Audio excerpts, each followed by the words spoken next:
গুরু শিষ্যের এই আলিঙ্গন যেন কোনো এক জন্ম জন্মান্তরের সম্পর্ক।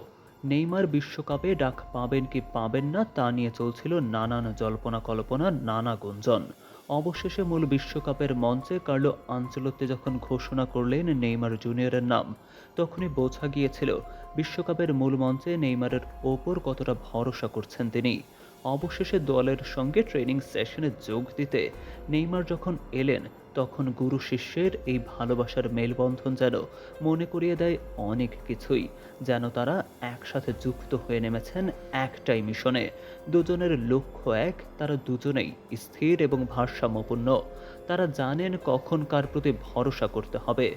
বিশ্বকাপের স্কোয়াডে কার্লো যে বিশ্বাস থেকে নেইমার জুনিয়রকে দলে ডেকেছেন, এইবার নেইমারের দায়িত্ব সেই বিশ্বাস রক্ষা করার। গুরু শিষ্যের এই যুগলবন্ধী ইতিহাসের পাতায় সৃষ্টি করুক নতুন কোন এক রূপকথার গল্প। তবে দর্শক, কার্লো নেইমারের এই জুটি প্রসঙ্গে আপনার অভিমত জানিয়ে দিন আমাদের কমেন্ট বক্সেই।